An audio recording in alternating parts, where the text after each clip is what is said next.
Il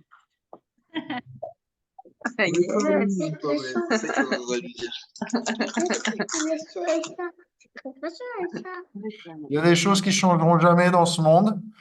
Le soleil se lève tous les matins à la même heure, mais Revati Nandan oubliera toujours de mettre l'enregistrement. Donc, pas de progrès pour moi de mon côté. J'espère que vous avez plus de progrès que moi dans la vie courante concernant vos habitudes mal placées. Bref, donc on se dit 7 jours pendant lesquels les habitants de Vrindavan ont les yeux posés sur Krishna, mais ne se posent aucunement des questions concernant sa catégorie, sa position. Cependant, une fois que le festival est fini, que la pression retombe, on a le temps d'analyser et de se remémorer la situation. Et les doutes commencent à poindre le bout de leur nez. Les habitants de Vrindavan commencent à discuter entre eux. Alors, il y en a un en particulier, on nous dit, qui commence à dire écoutez, chers amis, je pense que Krishna est sûrement très spécial. Il n'a pas l'air d'être humain. Quand il était petit, il avait tué une démonesse, Putana, alors qu'il avait à peu près 1 semaine. Quand il a grandi, il a tué nombreux démons, jour après jour. Et maintenant, voilà qu'à peine à 7 ans, il soulève son petit doigt une montagne pendant 7 jours. Je ne suis même pas sûr que la personne de Dieu suprême puisse faire ça. Donc Krishna doit être Dieu en personne. Ou alors peut-être est-il quelqu'un mis en puissance, un avatar, une expansion, l'âme suprême, que sais-je. Mais sûrement Krishna ne peut pas appartenir à la catégorie des humains. Alors, un autre dit, mais d'accord, mais comment est-il possible que si Krishna est Dieu, ou un avatar, ou une expansion, qu'il soit heureux d'être avec nous? Nous qui sommes simplement de simples gens, comment Dieu pourrait-il être dérangé par la faim, la soif? Comment Dieu pourrait-il voler du beurre, du yaourt? Comment Dieu pourrait-il mentir? Comment Dieu pourrait-il garder des animaux alors qu'il pourrait vivre dans des palais royaux? Il a choisi une vie de village. Est-ce bien ce Dieu-là dont tu parles? Je pense plutôt que ton raisonnement est mal fondé et que Krishna est un humain spécial. Alors, dans cet argument qui nous est donné par Vishwanath Chakravarti Thakur, un troisième intervient et dit « Arrêtons de déblatérer. Nous ne saurons jamais qui a raison. Allons voir plutôt un homme intelligent, le roi de Vraj, le père de Krishna lui-même, Nanda Maharaj. » Sur ces fêtes, les habitants de Vrindavan s'accordent à aller voir leur roi pour éclaircir la situation quant à leurs doutes. Est-ce que Krishna est bien un membre de la communauté ou est-ce qu'il vient d'ailleurs? Est-ce qu'il est un terrien ou est-ce qu'il ne serait pas un alien? Est-ce qu'il n'est pas Dieu en personne ou simplement une âme comme nous parmi les autres?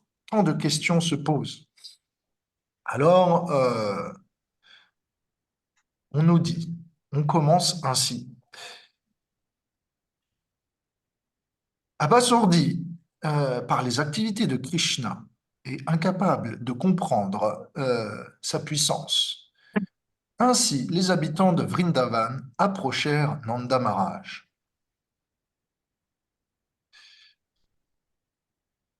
Alors, la question que je me pose, que l'on se pose, je pense, c'est si Krishna est un humain, très bien, tout le monde en profite, il est déjà super excellent, il protège tout le monde. Et si Krishna est Dieu, c'est encore mieux, il peut encore plus nous protéger et nous donner le succès jour après jour. Alors pourquoi s'inquiéter de sa position? Quel est le problème avec ça? Si Krishna est déjà parfait en tant qu'humain, qu'est-ce que ça change s'il est Dieu? Qu'est-ce que ça change? Est-ce que vous pourriez pas m'aider? J'ai pas d'idée. Est-ce que vous auriez pas une solution pour moi? Une idée de réponse, un début de réflexion? C'est une vraie question. Oui, c'est une question, franchement.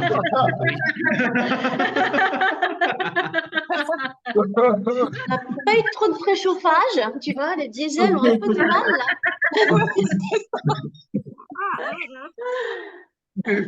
En fait, c'est une question facile, mais je l'ai tournée d'une telle façon qu'elle a l'air compliquée.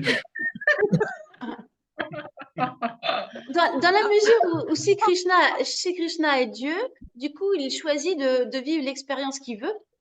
Ok.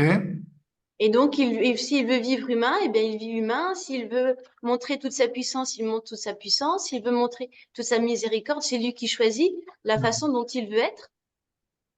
Mais qu'est-ce que ça change pour les habitants de Vrindavan, alors? Qu'est-ce que ça change? Ça change la nature de la relation qu'on a avec lui. Ah, voilà, exactement. C'est ce que j'attendais. Que Krishna soit Dieu, pour les habitants de Vrindavan, ça change. Parce que du coup, c'est plus la même relation. Si Krishna est un membre de la famille, c'est plus naturel de relationner avec lui. Donc, ils sont en train de chercher à savoir si Krishna appartient bien à leur communauté ou s'il vient d'ailleurs. Auquel cas, s'il vient d'ailleurs, quelle position il a? Et en fonction de sa position, il faut apprendre à relationner avec lui, selon les codes et les normes. Le problème des habitants de Vrindavan, c'est qu'ils se disent, nous, on est déchus. Nous, on est les petits fermiers de la colline Govardhan. Et Krishna, il a l'air plutôt opulent comme un prince et un héritier royal, ou plutôt un déva, une entité céleste. Donc, si Krishna a une position supérieure à la nôtre, est-ce qu'il convient vraiment d'agir de la manière dont on agit avec lui, avec tant d'affection, de sympathie et d'intimité? Est-ce que il conviendrait pas plutôt de prendre des pincettes? Ou est-ce que plutôt il conviendrait pas d'envoyer Krishna autre part avec des personnes qui sont comme lui? Parce que nous ne sommes que des humains, nous ne sommes pas capables d'être comme lui et de lui donner le bonheur qu'il veut. Il pourrait être plus heureux, Krishna, peut-être ailleurs qu'à Vrindavan. Alors tout le monde commence à poser des questions de cette manière. Et, euh, et il se pose des questions sur comment satisfaire Krishna. Est-ce qu'il s'agirait de l'envoyer ailleurs? Est-ce qu'il s'agirait de changer la disposition de la relation? Donc, tout ça, ça passe. Et puis ils se disent, nous, on est des fermiers de bas étage, même si Nanda Maharaj est célèbre pour être charitable et riche, toujours est-il que dans la société, les fermiers, un peu comme dans la société moderne, c'est un peu considéré comme, pardonnez-moi l'expression, les bouseux. Et donc les gens de la ville sont médisants avec eux.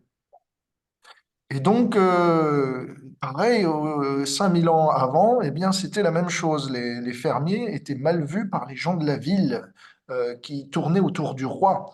Du moins, mal vus, comprenez-moi, moins bien lotis et considérés. Donc, les habitants de Vrindavan se disent, Krishna va être critiqué pour appartenir à une famille de fermiers. S'il appartient pas à une famille de fermiers, autant que la vérité se fasse pour que Krishna ne soit pas critiqué.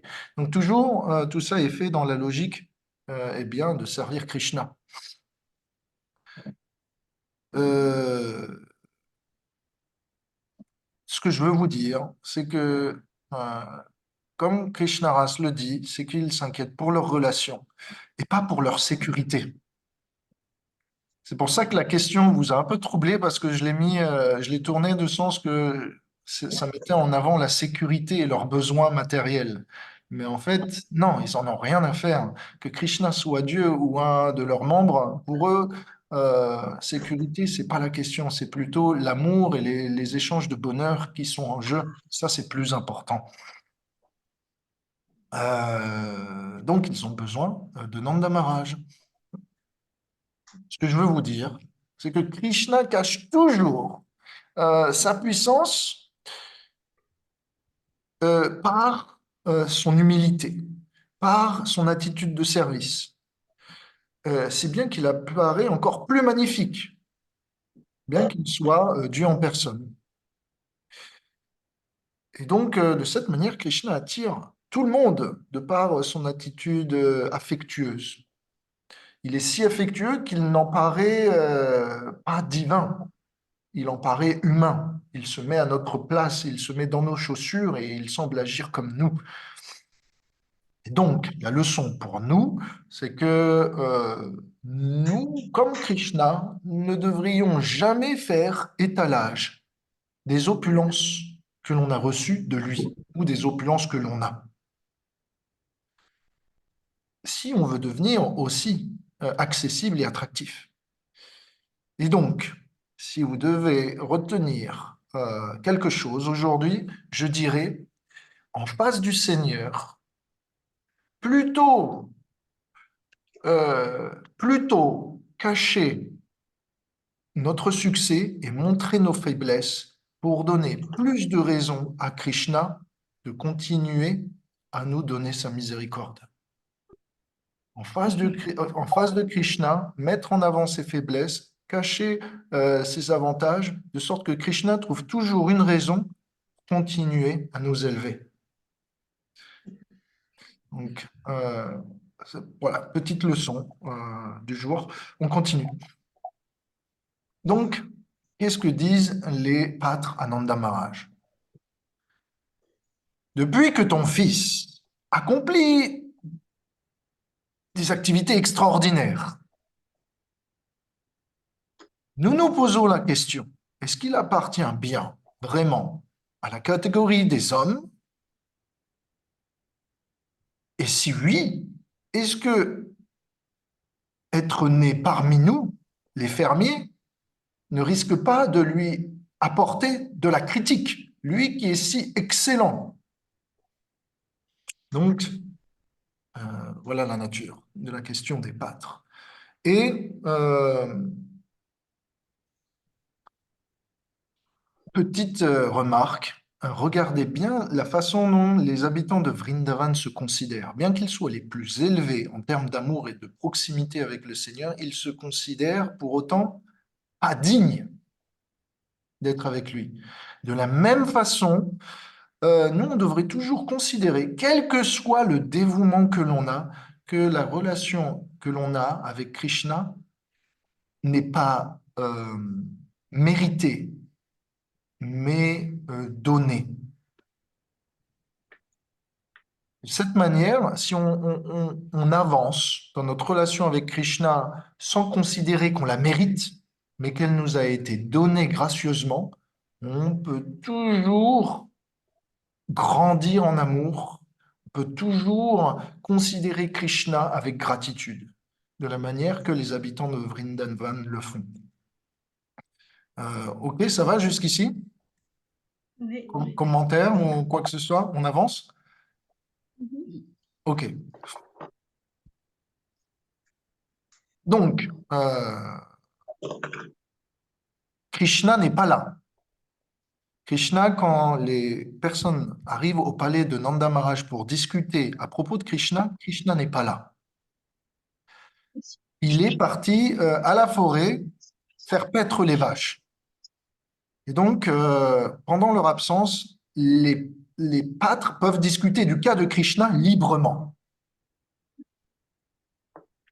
Et ça, je pense que c'est vraiment la leçon du jour. Si je dois vraiment vous dire quelque chose qu'on va retenir aujourd'hui, écoutez bien, c'est le moment, parce que c'est vraiment ce que j'ai trouvé de mieux quand j'ai lu ça. Je pense que j'étais bien inspiré. C'est que de la même façon que les pâtres peuvent parler de Krishna plus librement que quand il n'est pas là, de la même façon, euh, Radha et Krishna ont besoin d'avoir eh bien, un confident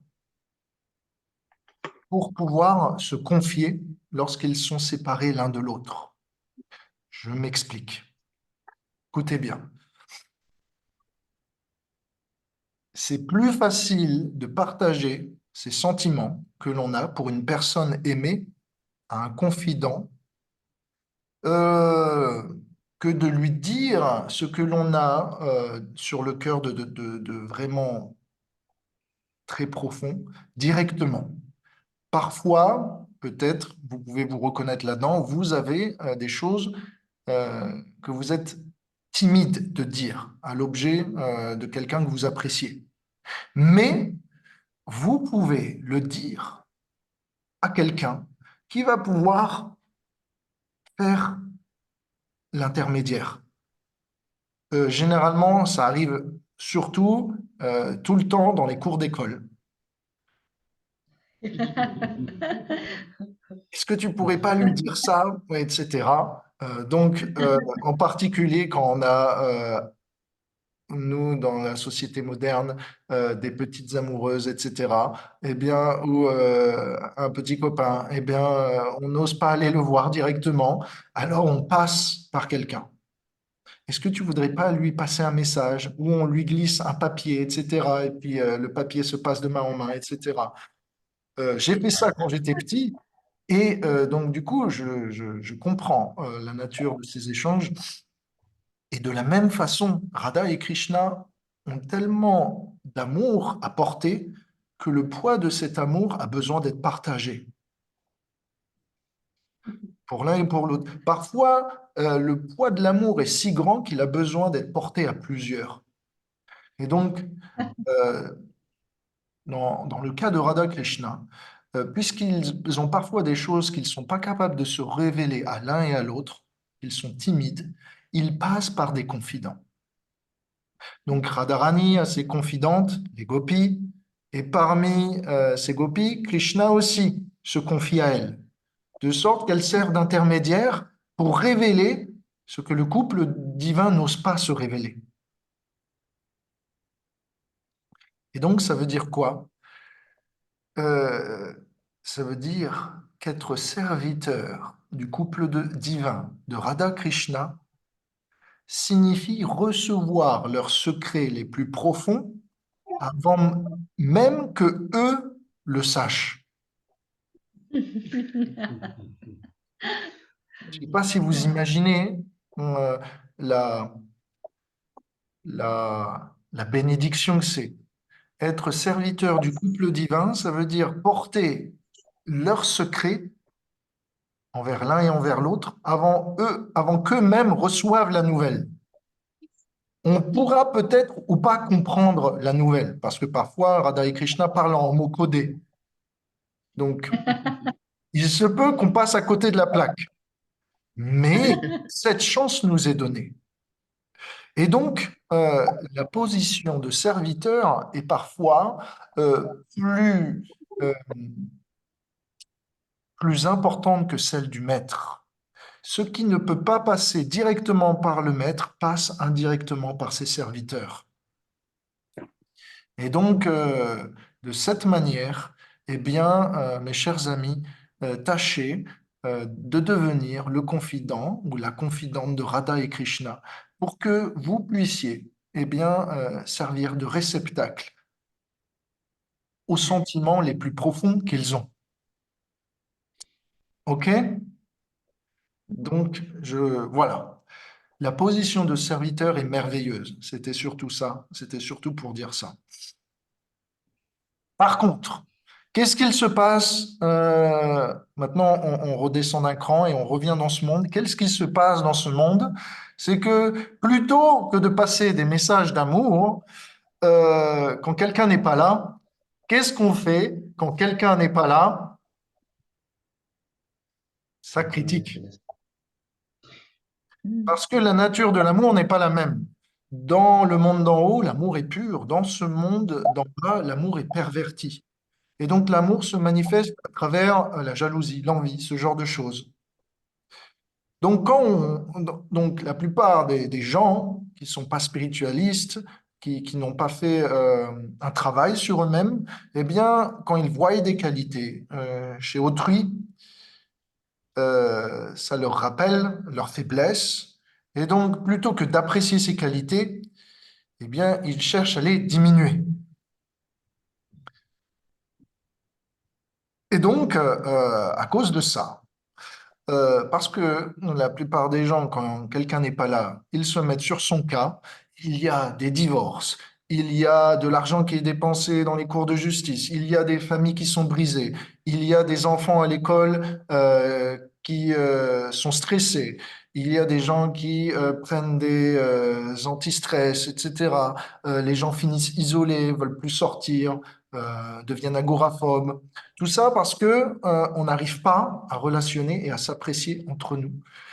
Et donc, tout ce qu'on a besoin, finalement, c'est juste un intermédiaire qui peut faire le pont entre les deux parties avec une douche de connaissances spirituelles et de l'affection. De cette manière, les personnes qui n'arrivent pas à se comprendre et finissent par se critiquer quand ils ne sont pas là, présents en face de l'un et de l'autre, eh bien, grâce à cet intermède, pourront trouver un compromis et pourront apprendre à s'apprécier.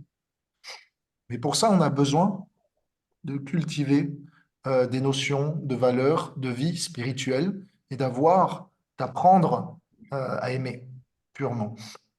Donc, ok, on continue. Donc, les pâtres disent à Madame d'Amaral, comment ton fils, qui a 7 ans, peut soulever une montagne pendant 7 jours avec une main, sur un petit doigt de la main gauche, de la même façon qu'un éléphant avec sa trompe cueille une fleur? M'explique comment c'est possible? C'est pas seulement ça. Parmi toutes les montagnes, il aurait pu choisir une autre, une plus légère, mais il a pris la plus lourde, Govardhan. Pas simplement ça, pendant 7 jours, mais sans arrêt, sans interruption. Pas simplement ça, sans manger, sans dormir, sans boire, sans s'arrêter, sans bouger. Et pas simplement ça, il l'a fait tout en s'amusant. Donc c'est trop pour nous.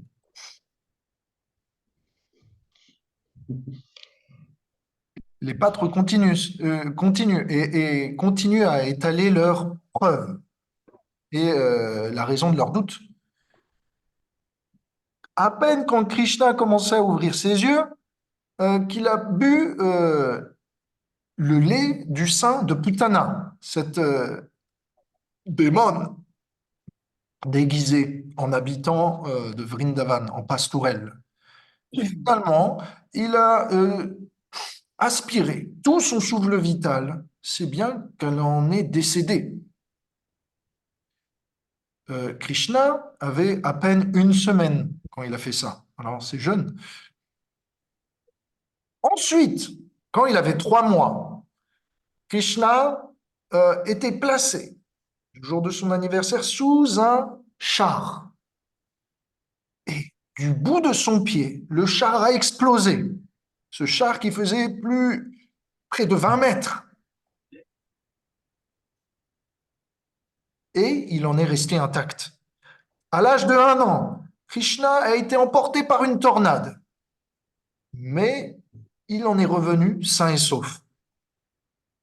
Quand il avait 2 ans, sa mère l'a attaché à un mortier, mais Krishna a tiré le mortier et est venu abattre 2 énormes arbres centenaires avec des troncs énormissimes. Il en est aussi revenu sain et sauf. À 3 ans, Krishna commença à prendre en charge les veaux avec Balaram. Et alors, Bakasura, le frère de Putana, qui voulait venger sa sœur, décédée, vint à se saisir de ton fils. Mais celui-ci vint à l'écarteler en deux du bout du bec.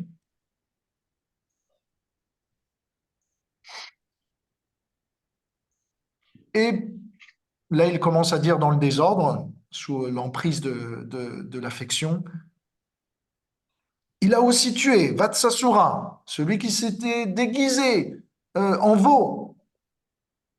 Et il a utilisé son corps en le balançant par les pattes arrière comme un lancer de poids pour faire tomber les fruits du haut des arbres. Ça aussi, ça avait arrivé un petit peu avant, à 3 ans. Krishna avait un peu plus de 6 ans. Avec Balaram, il a assisté pour tuer tous les ânes de Talavan qui mangeaient les hommes qui passaient et les voyageurs. Quand il avait presque 6 ans et 10 mois, euh, Krishna avait arrangé que Balaram tue Pralambasura en lui conférant sa force. Et juste un peu avant, Krishna avait amnistié Kaliya, le démon serpent, en l'envoyant en dehors de Vrindavan, de son lac. Donc, par conséquent, cher Nanda Maharaj, comment se fait-il que, malgré tout ce que ton fils a fait, nous ne pourrons pas abandonner notre constante affection pour ton fils? Il n'est pas notre fils, mais nous l'aimons comme tel. Comment expliques-tu, en plus, que nous soyons si spontanément attirés par lui? Non seulement Krishna est puissant, mais Krishna est aussi très doux et attractif. On ne s'explique pas quelle force il a et on ne s'explique pas comment on l'aime.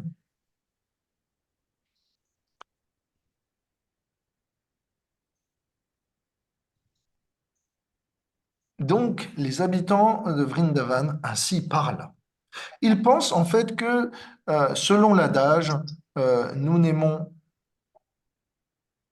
euh, rien d'autre plus que nous-mêmes, du moins dans ce monde. Dans ce monde, la chose, généralement, les gens qu'ils préfèrent, ce sont eux-mêmes et les autres après. Dans le monde spirituel, c'est l'inverse.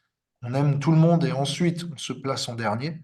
Selon cet adage, les habitants de Vrindavan qui viennent questionner Nanda Maharaj se disent si le corps est si cher à l'être, mais que le corps est si cher à l'être parce que l'âme y est à l'intérieur, et que l'âme est si chère à l'être parce que l'âme suprême est à son contact.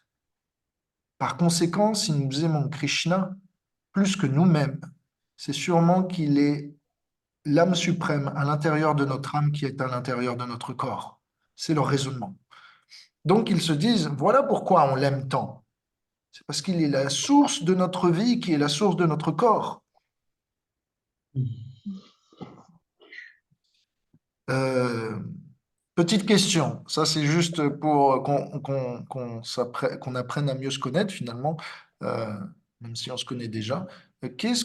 Voilà, j'aimerais que chacun, vous puissiez prendre une qualité de Krishna, la qualité que vous préférez, et que vous la partagez. Et vous pouvez lever la main et dès que vous avez trouvé, vous partagez. Qu'est-ce qui fait que pour vous, Krishna est si attractif? Moi, c'est l'espièglerie. Ah, c'est ce que j'allais dire.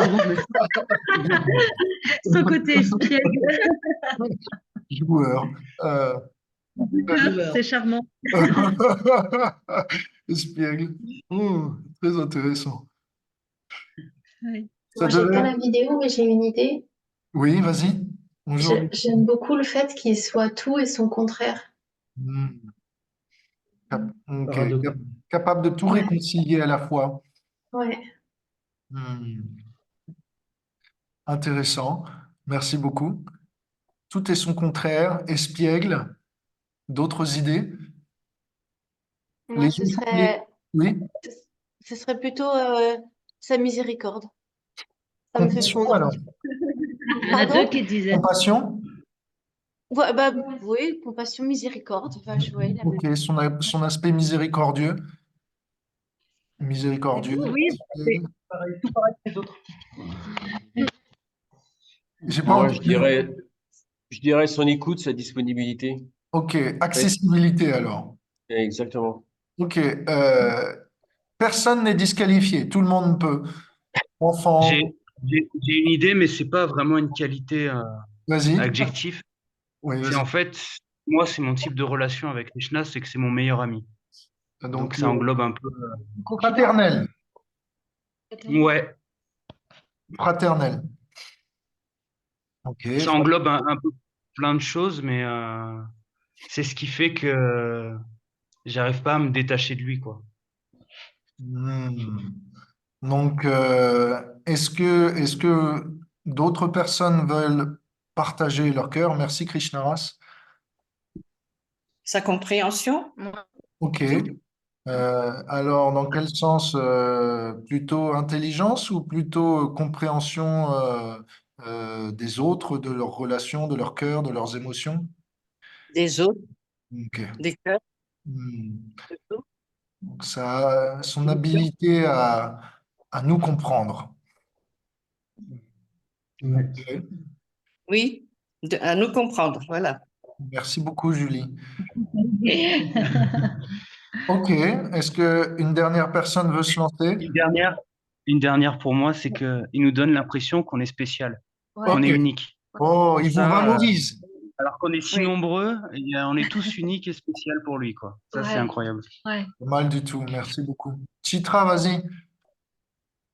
Moi, c'est son côté amusement, le jeu, Ok. joueur, joyeux. Joueur humoristique, Joyeux. Ouais, tout ça. Oui. blagueur. Ok. Je vois. N'empêche qu'on commence à cerner qui aime quoi, qui a quelle relation avec Krishna, dans quelle direction vont les uns et les autres. Est-ce que les enfants veulent dire quelque chose? Tu veux Peut-être. dire quelque chose, Thomas? C'est quoi ton Ouais. Krishna, que t'aimes Vas-y, qu'est-ce que Krishna. tu veux dire? Pourquoi Krishna te plaît? Qu'est-ce que tu aimes chez Krishna? On a plein la bouche. Tu peux répéter, je suis pas sûre que j'entends bien. T'as dit, t'as dit quoi? T'aimes bien manger avec Krishna, c'est ça? J'aime bien quand je joue avec Krishna. Waouh, il est joueur. Ah, merci beaucoup, Thomas. Donc, je ne sais pas si vous avez remarqué, mais personne n'a dit sa puissance, euh, sa force, euh, sa protection. Finalement, tout ça, ça passe en second plan. Oui. Parce que l'amour de Krishna est si grand que c'est sa qualité principale. Et toute sa force, etc., sa richesse, son abondance, finalement, ça paraît secondaire. De la même façon, les habitants de Vrindavan considèrent Krishna de cette façon. Peu importe la force de Krishna, ce qui compte, c'est de maintenir notre affection avec lui. Et c'est là le sujet de leur doute. Est-ce qu'on va pouvoir continuer à aimer et à rester avec Krishna comme avant? Donc, bah, merci d'avoir joué le jeu. Ça, c'est cool. Donc, on continue. D'un côté, les habitants de Vrindavan disent, ton garçon a 7 ans, il soulève une colline et nous nous posons la question. Donc, est-ce que l'on sera capable de le voir rester avec nous? Est-ce qu'il va partir? Est-ce qu'il est un enfant comme les autres? Il a des qualités opposées. C'est pour ça que nous avons un doute. D'un côté, il est proche, et d'un côté, il semble tellement lointain de par sa puissance. Alors Nanda Maharaj répond. Il répond avec le sourire et même un rire. Pourquoi? Parce que Nanda Maharaj apprécie les gloires que lui font indirectement les habitants de Vrindavan ici, parce qu'ils se souviennent de toutes ces activités. Et donc, après avoir ri avec appréciation, il dit, mes chers pâtres, s'il vous plaît, écoutez mes mots avec attention, de sorte qu'ils puissent dissiper tous vos doutes concernant la nature de mon fils.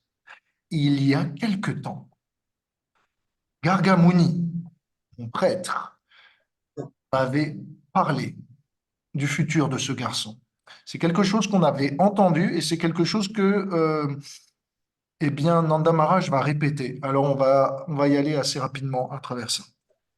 Basiquement, Nanda Maharaj va juste répéter les mots de Gargamuni qu'on avait déjà lus au début, chapitre 3 ou 4. Et donc, il dit, voilà ce que Gargamuni m'avait dit. Ton fils apparaît en tant qu'incarnation en chaque âge. Dans le premier âge, il apparaît avec une couleur blanche. Dans le second âge, il apparaît avec une couleur rouge. Dans le troisième âge, il apparaît de cette couleur bleu et noir. Et dans le quatrième âge, il apparaît d'une couleur dorée. Ok, juste petit point. Qui est la couleur dorée? Chaitanya. Ok, donc c'est bon, c'est clos. Par Donc, contre, pour le rouge, je ne sais pas. rouge, il s'appelle Rakta. C'est une forme de Vishnu à 4 bras avec des ustensiles pour faire des feux de sacrifice. Et le blanc, ça peut soit faire référence à Naranarayan ou à Shukla. C'est un brahmachari à la peau blanche, basiquement, qui enseigne eh bien, le Yuga Dharma, c'est-à-dire à la méthode de réalisation propre à l'âge, qui est la méditation à travers le mental. D'abord, dans le premier âge, on utilise le mental, ensuite on utilise les offrandes, ensuite on utilise les déités. Ça, c'était dans l'âge de Krishna, la relation avec les déités, l'adoration, le puja, l'arati et tout ça. Et nous, dans notre âge, le Yuga Dharma, l'âge, enfin, le processus pour atteindre Krishna, c'est La parole. Le la chant. parole, le chant Le des verbe, noms, voilà. le verbe, la glorification de Krishna à travers le son. Donc, Chaitanya Mahaprabhu l'a mis en place et l'a spécialement imbibé de sa puissance. C'est-à-dire que Radharani a donné sa miséricorde spéciale dans les noms de Krishna et dans le Mahamantra. Et donc, dans ce Mahamantra, Hare Krishna, Krishna Krishna, Hare Hare, Hare Rama, Rama Rama, Hare Hare, est contenue la graine de la dévotion que portent en leur cœur les habitants de Vrindavan. Cette même dévotion que portent les habitants de Vrindavan, Radharani l'a déposée dans ce mantra pour que nous puissions la cultiver après son départ. Donc,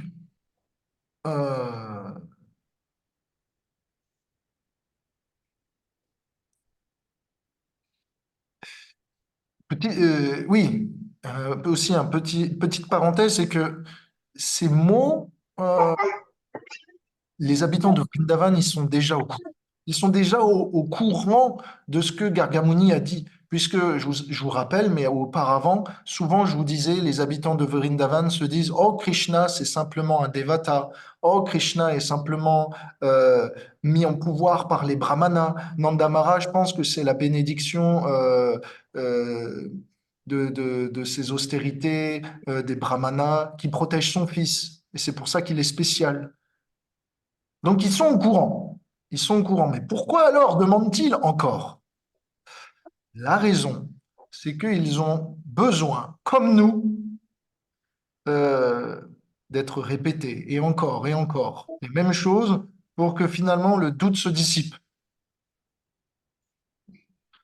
Pas simplement répéter de n'importe qui, mais répéter des personnes qui ont réalisé.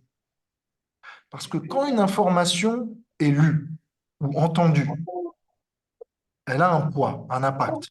Mais le reste de la journée, l'influence aussi impacte notre conscience, l'influence de nos activités le reste de la journée.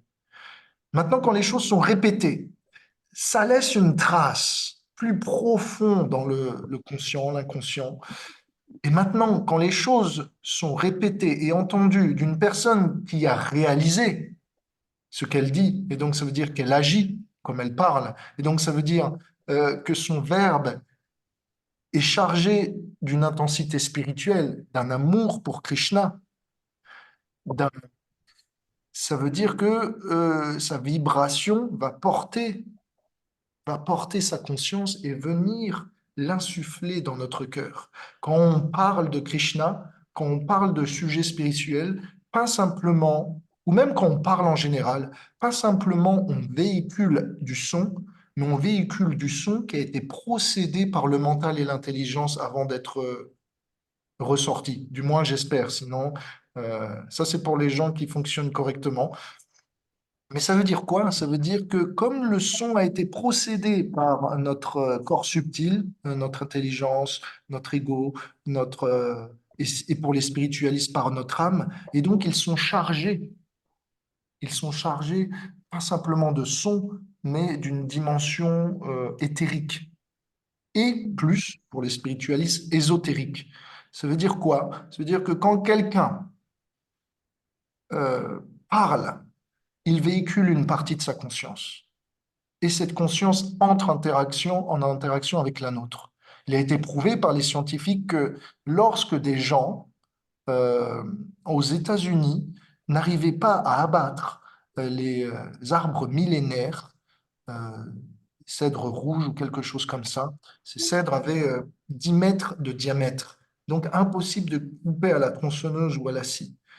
La façon dont ils avaient la possibilité de faire tomber les arbres, c'était de faire une ronde, de les embrasser et de les insulter.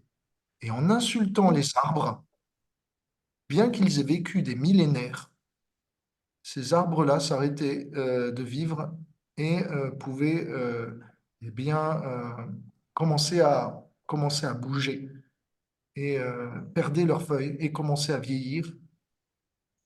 Et donc, si les arbres sont sensibles au son, ce qu'on leur dit, combien plus nous le sommes, et combien plus, quand il y a des sujets spirituels, eh bien, ça impacte aussi.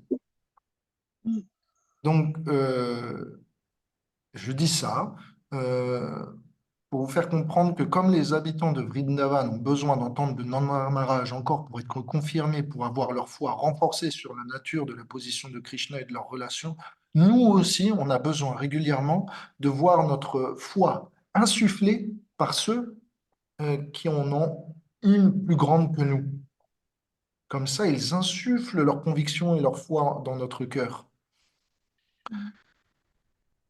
Donc, voilà, juste petit aparté. Les habitants de Vrindavan donc écoutent Nanda Maharaj qui dit les paroles de Gargamuni. Il répète: pour de nombreuses raisons, ton fils apparaît parfois sur terre. Il est apparu précédemment en tant que fils de Vasudeva. Rappelez-vous comment Krishna est né dans la prison. Il a eu le nom de Vasudeva. Après, il a été transféré dans le secret jusque Nanda Maharaj. Ça, il ne le sait pas. Et donc, Gargamuni dit à Nanda Maharaj autrefois, maintenant qu'il répète, ton fils est par conséquent connu aussi sous le nom de Vasudeva. Ton fils prend de nombreuses formes et de nombreux noms, suivant les besoins du temps. Mais les personnes en général ne le savent pas. Par sa grâce, tu vas surpasser toute difficulté et il va protéger les habitants de Vrindavan et de Gokul des calamités. Ô Nanda Maharaj, il a été enregistré dans l'histoire que dès qu'il y a une interruption de la religion et de ses principes, ton fils vient pour châtier toutes les engences démoniaques qui viennent peser sur la terre. Et il vient rétablir ses dévots et ses serviteurs.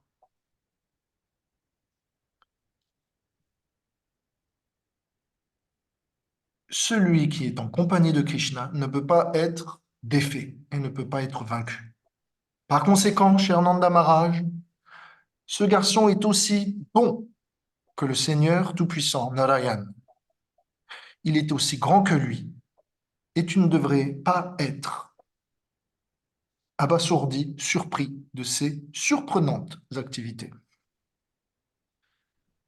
Donc Nanda Maharaj dit, après que Garga Rishi m'ait dit ces mots, je suis retourné à ma maison et j'ai commencé à considérer que Krishna était bien une expansion ou une portion du Seigneur Narayan, ou que celui-ci venait l'habiter de temps à autre. Mon fils agit pour le bien-être de tous. C'est normal que vous ayez développé une affection pour lui, mais je vous en prie, ne soyez pas perturbés par la révérence et le respect dus à sa puissance. Ne réduisez pas l'amour que vous avez pour lui. Cela lui ferait le plus grand mal. Ainsi parlé, Nanda Maharaj satisfaisa tous les habitants de Vrindavan et ceux-ci purent repartir chez eux sans l'ombre du moindre doute.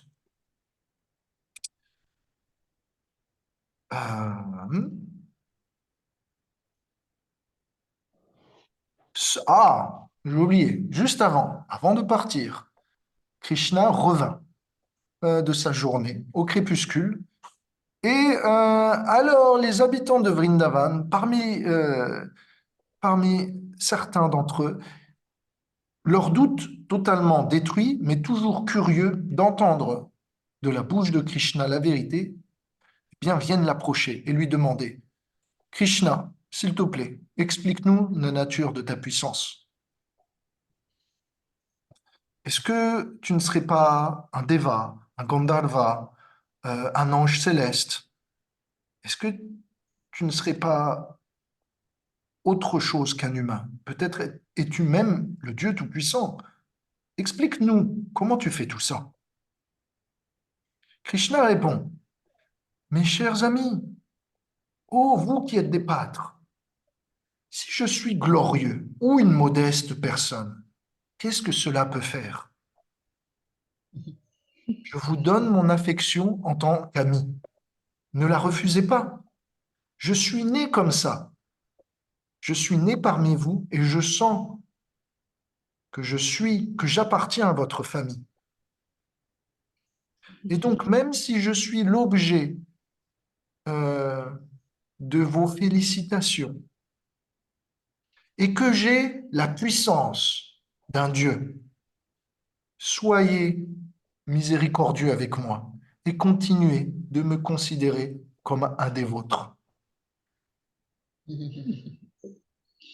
Satisfaits avec la réponse de Krishna, tous les habitants retournèrent chez eux.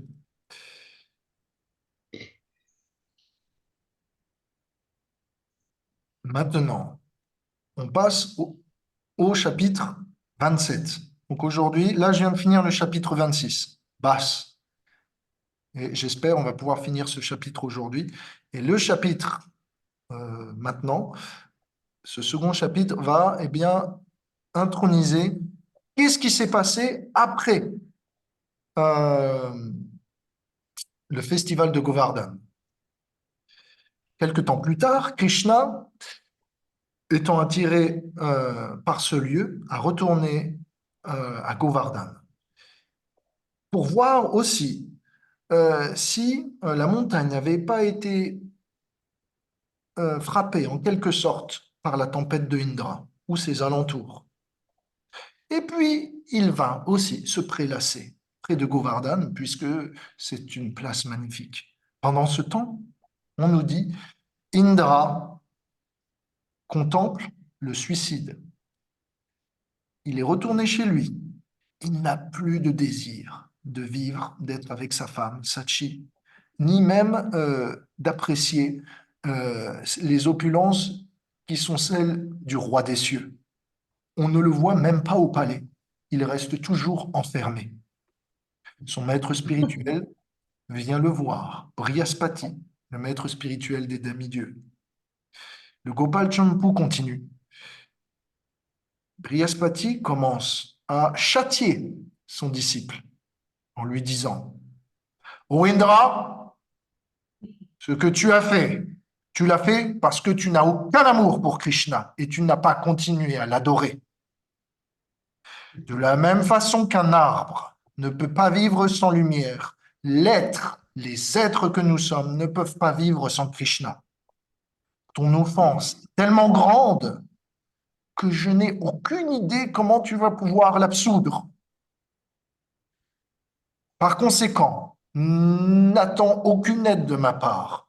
En revanche, va tout de même voir Brahma, l'aïeul de tous les êtres, le premier-né de ce monde.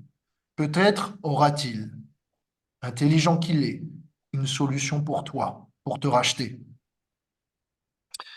Alors Indra, allant voir Brahma, vint à lui dire « S'il te plaît, accepte mes obéissances. » Il lui expliqua la solution et ce qu'il avait fait. Bien sûr, Brahma est omniscient et donc le savait déjà. Et vient s'esclaffer. Hélas! Brahma s'esclaffe. Bien que tu sois le roi des demi-dieux, tu as agi comme le dernier des idiots. Le moment où ils vont entendre ce que tu as fait, les sages vont se moquer de toi. Ils vont se couvrir les oreilles de honte et partir sur le champ. Mon cher Indra, le problème, c'est que j'ai moi-même commis des offenses envers Krishna. Je vais dire, il est bien placé pour en parler. Je suis donc incapable de te venir en aide et de plaider en ta faveur. Cependant, j'ai quand même un plan. Suis mon instruction. Il est dit dans les Écritures que lorsque l'on nourrit une vache, que lorsque l'on adore, que lorsque l'on tourne autour d'elle, que lorsqu'une vache est satisfaite, Krishna est aussi satisfait, puisque Krishna est le protecteur des vaches. Par conséquent, mon opinion, c'est que tu ailles demander à une vache céleste qui habite sur les planètes édéniques, une vache du nom de Surabhi,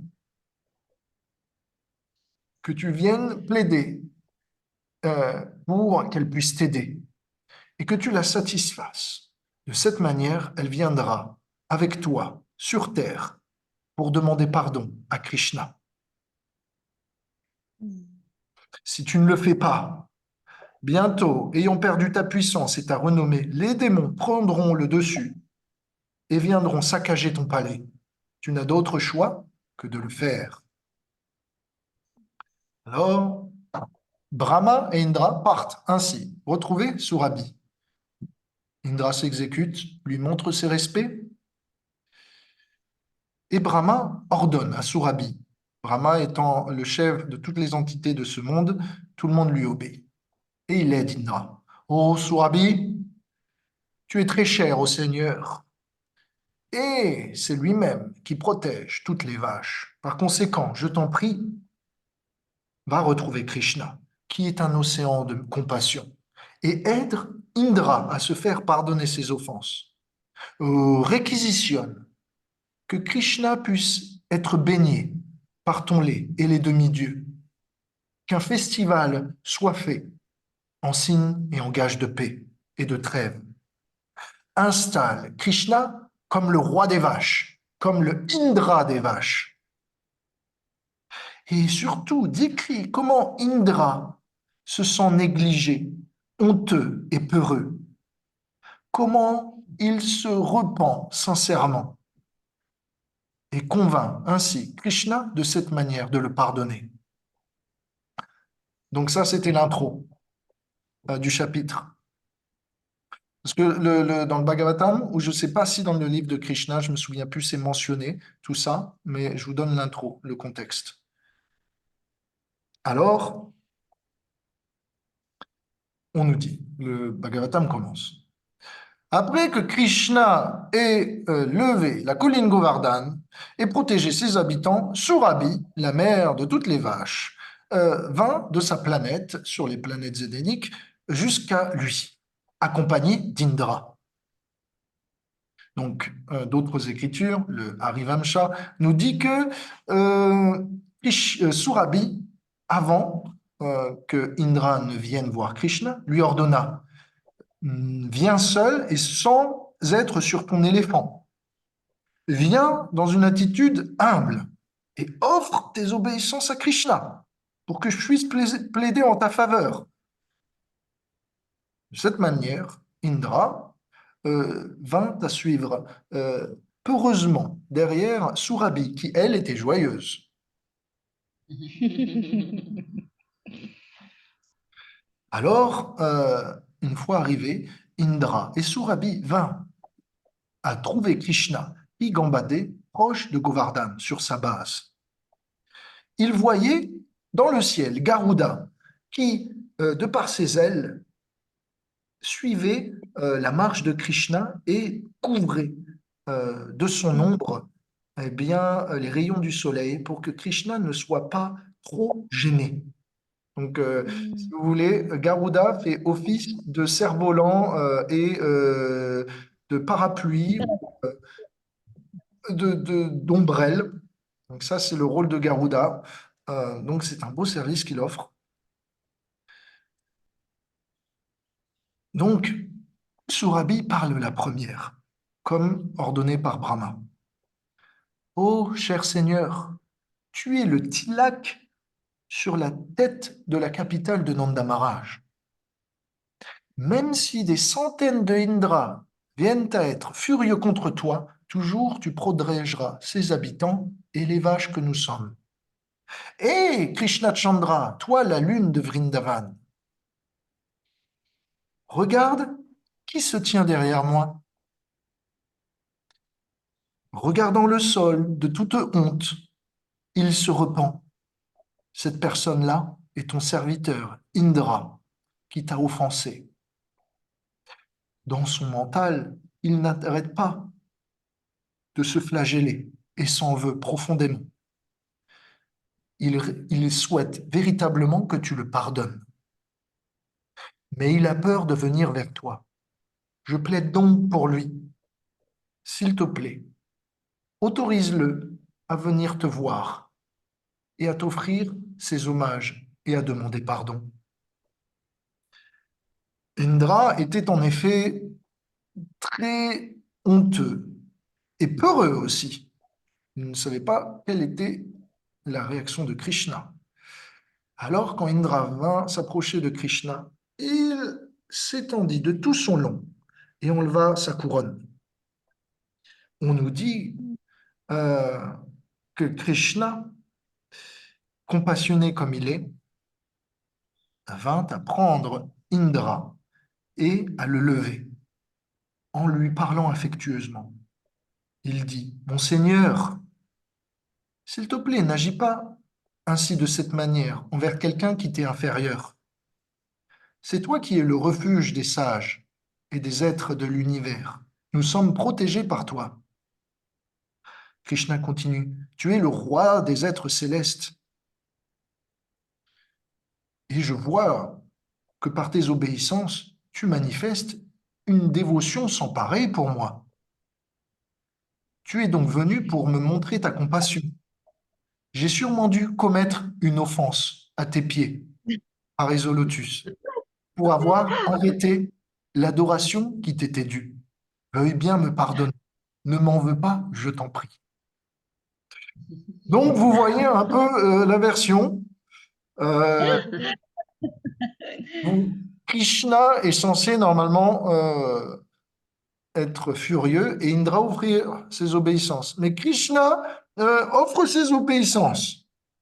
et se sent peiné pour Indra. Donc, Indra se sent totalement honteux en voyant la nature du caractère parfait de Krishna comparée à la sienne.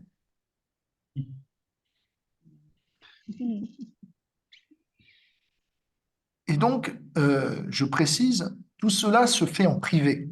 Parce que généralement, quand on demande pardon, c'est plus facile en privé. Et quand on fait des excuses, c'est plus facile aussi en privé. Faire des excuses publiques, il faut vraiment avoir un mental d'acier et une humilité à toute épreuve. Comme ce n'est pas le cas d'Indra, il s'est arrangé pour que les circonstances soient de son côté. Et Indra voulait aussi être seul parce que il aurait pu recevoir les malédictions des brahmanas de Vrindavan. Il aurait pu recevoir les moqueries de ses amis, en particulier Madhu Mangal, qui aurait pu lui dire: ah ah, tu t'es pris pour un roi, mais tu es en train de te présenter aux pieds de Krishna.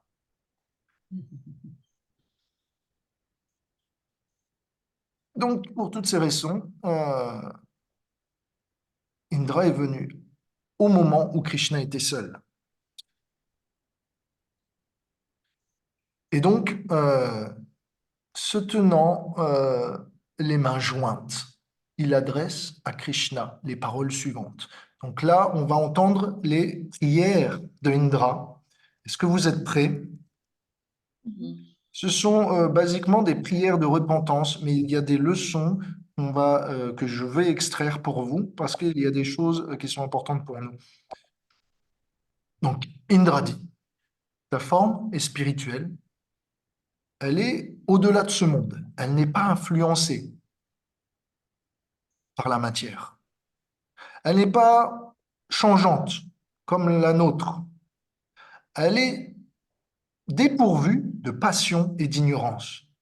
Rappelez-vous, la passion, l'ignorance, les modes de la nature, les influences de ce monde qui font que la seule chose qui est constante dans ce monde, c'est le changement. Toujours le désir de changer. Personne ne peut être satisfait avec une chose. À part les spiritualistes, ils ne peuvent être satisfaits qu'en Krishna. Mais pour ceux qui ne le sont pas, pour ceux qui ne sont pas fixes en Krishna, les désirs insatiables reviennent encore et encore, si bien que le changement est là. Indra voit que Krishna n'est pas furieux contre lui, et donc il se sent à l'aise. En plus, le Seigneur sourit légèrement. Donc, cela lui facilite et l'encourage. Il dit, par ses moyens, ne sois pas furieux contre moi, pardonne-moi. J'ai été manipulé par ton énergie. Tout le monde est manipulé par ton énergie d'illusion de ce monde. Toi, tu as une forme spirituelle, tu es situé au-delà, mais moi qui suis inférieur, je suis dépendant de ta volonté. Indirectement, Indra ne tient pas à dire que Krishna est fautif, mais Indra tient à dire que il y a des circonstances qui dépassent sa volonté et que donc, par conséquent, il n'est pas 100% en faute. Oh, Bhagavan, Bhagavan, toi qui es tout opulent, le bienheureux, si ça veut dire. Tu n'es pas affecté par les symptômes de l'ignorance, tels que la cupidité, l'avarice, la luxure, l'envie, la haine. Pourquoi? Parce que tu ne désires rien de ce monde. Et les personnes qui ne désirent rien de ce monde ne sont pas affligées par les conséquences de leur désir insatiable sur les objets matériels. Tu m'as imposé une punition pour protéger les principes religieux et pour courber la fierté de ceux qui sont mal intentionnés. Autrement dit, moi, Indra. Indra ne dit pas directement tu. Il dit ô toi, Dieu Tout-Puissant ou Dieu puissant. Il montre bien qu'il est inférieur. Et donc, il a compris la leçon. Indra dit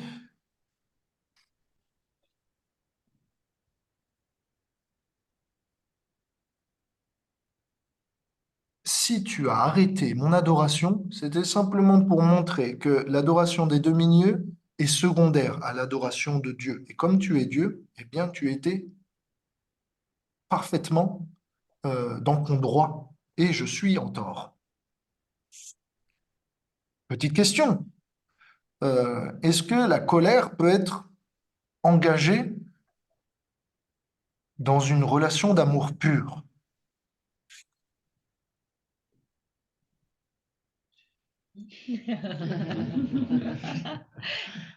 Oui, moi j'appelle ça la rage spirituelle.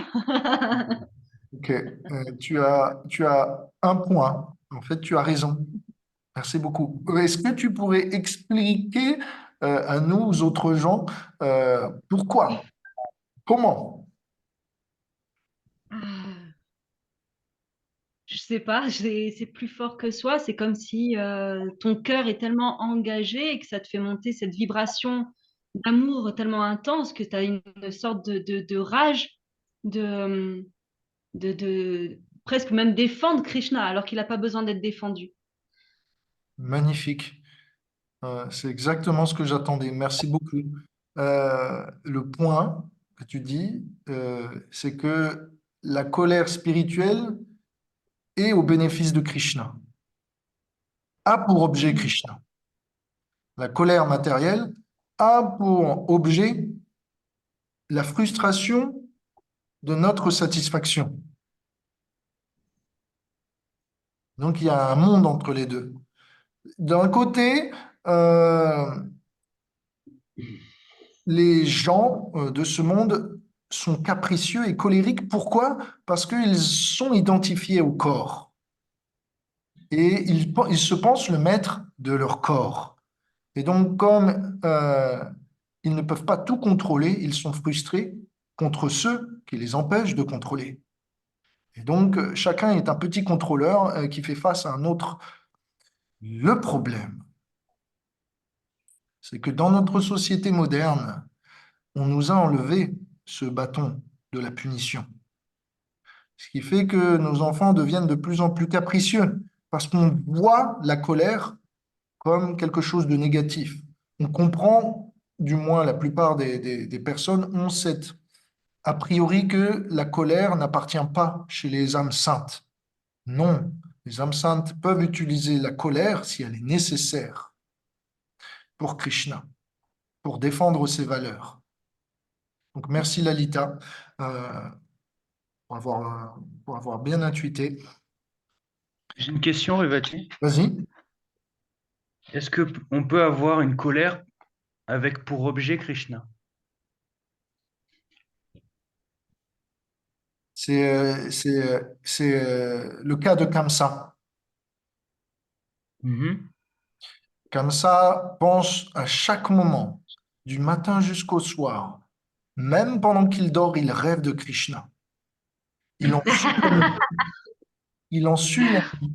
Et à chaque fois, jour après jour, que ces démons meurent et que ces envoyés, messagers, espions lui rapportent ces nouvelles, il se morfond et devient de plus en plus colérique.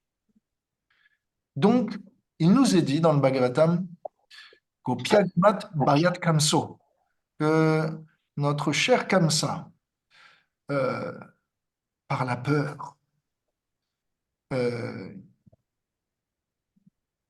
qu'il avait contre Krishna, mais aussi par la colère, eh bien, a finalement réussi à devenir, à atteindre la perfection. Parce que quand il a été oxy par Krishna, de par sa rage et sa peur, eh bien, au moment de sa mort, il a pensé à Krishna.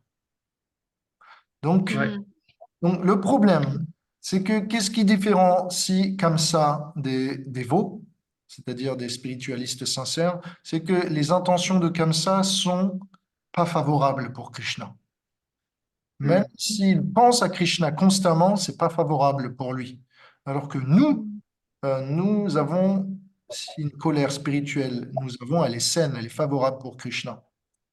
Donc, dans cette manière, celui qui pense à Krishna au moment de sa mort, à cause d'une colère qui n'est pas favorable, il peut être libéré de toute forme de réaction karmique, mais il n'atteindra pas la planète de Krishna. Il devra reprendre naissance dans ce monde, mais avec un compte en banque karmique zéro. Donc c'est quand même une miséricorde de pouvoir penser à Krishna même contre lui. Si on part moins loin que Kamcha, parce que Kamcha, c'était vraiment viscéral. Ok. Ça peut nous arriver, même en tant que dévot, d'être en colère contre Krishna. Et puis en vrai, ça sert à rien de le cacher puisqu'il le sait. Ok, c'est vrai. D'accord. Donc, Donc, je demande parce que ça peut être aussi un type de relation, comme moi je disais tout à l'heure que Krishna, c'est mon meilleur ami. Et des fois, un meilleur ami, on peut être en colère contre lui. Même si là, vis-à-vis de Krishna, je comprends que je suis en colère contre lui parce que je comprends rien, je le sais. Mais ça n'empêche pas de ressentir ce sentiment des fois parce que bah, la vie terrestre, c'est un petit peu dur. Donc, ma question derrière ça, c'était aussi, enfin, en tout cas, moi, je m'autorise à être en colère contre Krishna puisque de toute façon, je ne peux pas le cacher à l'intérieur de moi, ça sert à rien. Et, euh, et je trouve qu'en fait, avoir cette colère, ça me rapproche de lui. Ça me rapproche de lui parce que je le considère comme quelqu'un de réel, quelqu'un avec qui j'ai une vraie relation, en fait. C'est pas Mais c'est pas une finalité. C'est pas une finalité parce que je sais que je suis en colère parce que je comprends pas le plan, hein. ok. Le plan global mais voilà, je suis en colère contre lui parce que quelque part, ben, c'est lui aussi qui fait en sorte que je suis un petit peu idiot, quoi. Bon, ça va loin, mais voilà. Je trouve que tu t'es bien répondu et auto-analysé. Merci. Est-ce que j'ai besoin de rajouter quelque chose? Je peux juste te dire, ce que tu dis est vrai. L'indifférence est pire que la colère contre Krishna. C'est-à-dire, le fait que tu te sentes en colère contre Krishna, c'est parce que tu es attaché à lui. Oui. Donc, si tu ressentais pas cette colère, ça pourrait aussi vouloir dire que tu n'as pas d'attachement pour Krishna. Et donc que tu ne sens pas qu'il est là dans ta vie en train de manager tout. Oui. Finalement, ça pourrait être un signe que tu penses être le contrôleur et tu pourrais être en colère, au lieu d'être en colère contre Krishna, tu pourrais être en colère contre toi. Maintenant, tu as raison, cette colère, au final, n'a pas lieu d'être, puisqu'elle doit être digérée en acceptant eh bien, d'être un instrument entre les mains de Krishna. Krishna, je peux dire ça, Krishna, il planifie notre présent en ayant vu le futur. Mais nous, on planifie le futur en voyant notre présent. Donc Krishna est bon père d'avance. Tu vois ce que je veux dire? Krishna voit en avance, donc il planifie notre présent. Mais nous, on s'imagine le futur, on se fait des films et on pense que c'est mal parce qu'on voit simplement que le présent. Donc, cette colère, hein, elle est due au fait que nous ne voyons qu'une page du livre de notre histoire. Krishna a accès à l'anthologie complète, les versions, les tomes précédents de nos vies passées et j'espère pas les tomes futurs.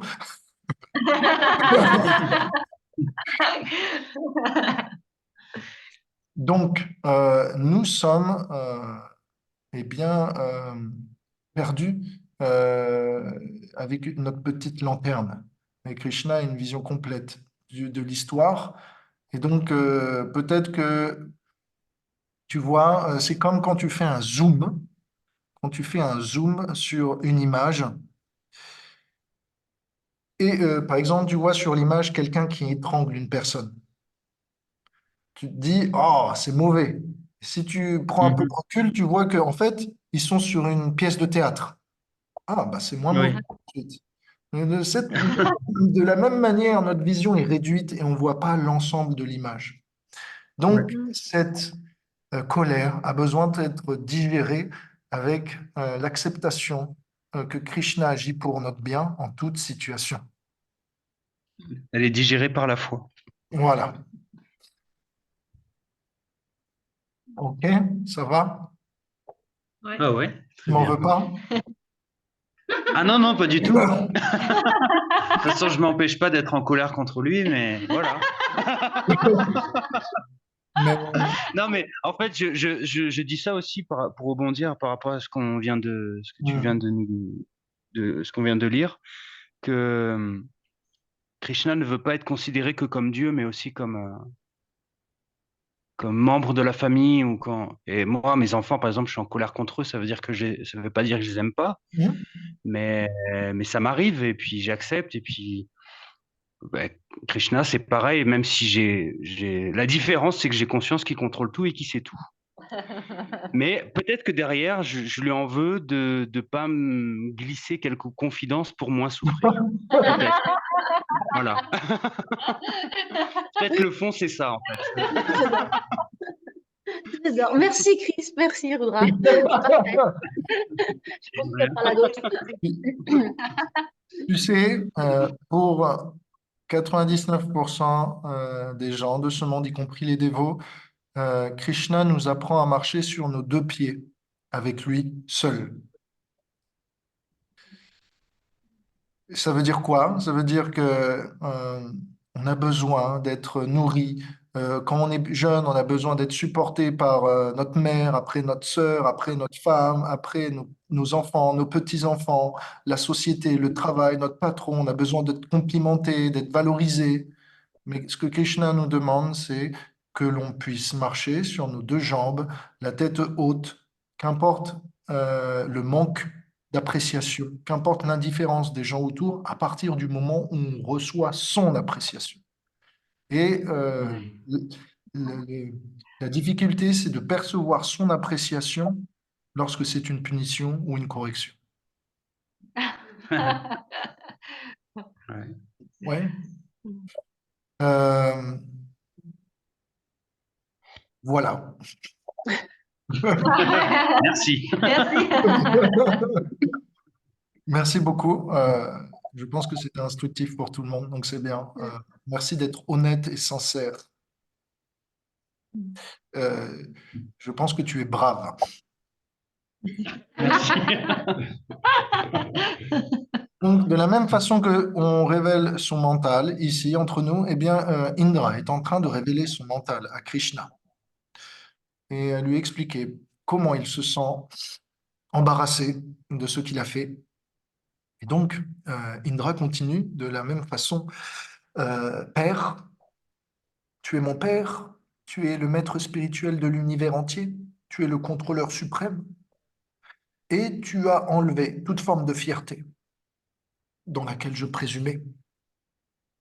Je me pensais le roi des trois mondes, le roi des cieux, alors que en réalité, je ne suis qu'un pion dépendant de toi.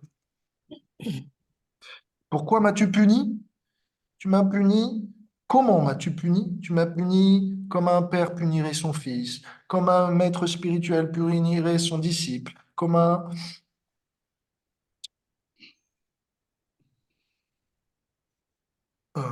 c'est tout. Comme un maître punirait son serviteur. Pardon. Quelques bugs. Euh, et donc, la leçon, il y a une leçon là-dedans, et elle est importante. C'est que, pourquoi Indra s'est senti fier? C'est parce qu'il était identifié à son corps. Quand on est identifié à son corps, eh bien, on pense on en est le maître. Par contre, quand on est identifié à l'âme, en relation avec Krishna, plutôt que d'être le maître du corps, on devient serviteur dans l'esprit. Ça, c'est important. Vous avez deux choix dans ce monde. Soit vous vous identifiez au corps, vous en pensez le maître et de tout ce qu'il y a autour, donc du coup qui pourrait lui appartenir, soit vous vous pensez une âme, et du coup vous êtes serviteur dans l'esprit, pour l'esprit. Donc, Indra réalise cela. Est-ce que Krishna fait la même chose? Donc je me pose la question, hein, ne répondez pas. Est-ce que Krishna fait ce qu'il fait à Indra, à tout le monde? La réponse, c'est il ne le fait qu'à ses êtres aimés, ses dévots, ses serviteurs. On l'avait déjà vu la semaine dernière, mais ici, je vais aller un peu plus loin. C'est que ceux qui sont athéistes sont corrigés par la force du temps, alors que ceux qui sont en relation avec Krishna sont corrigés par sa main de velours.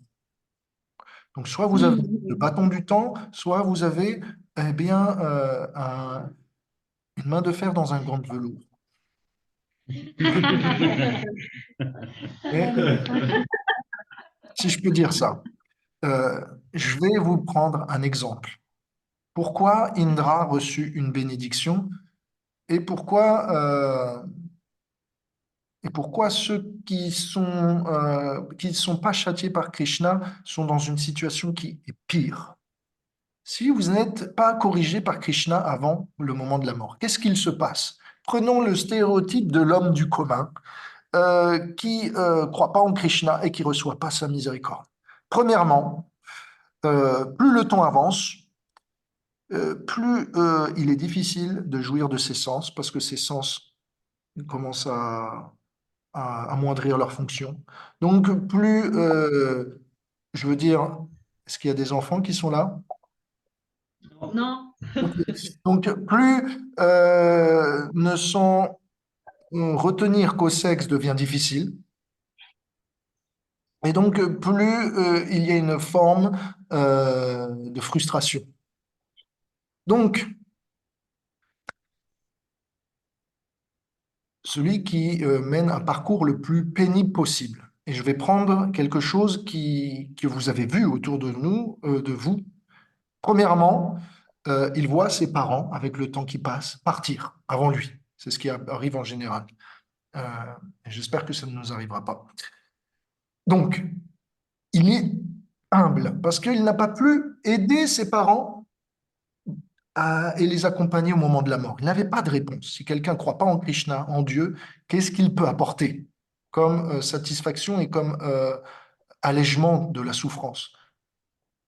Vos parents partent dans l'inconnu et vous n'avez aucune idée de ce qu'est cet inconnu. Vous n'avez pas de paroles capables de pacifier leurs troubles et leur anxiété.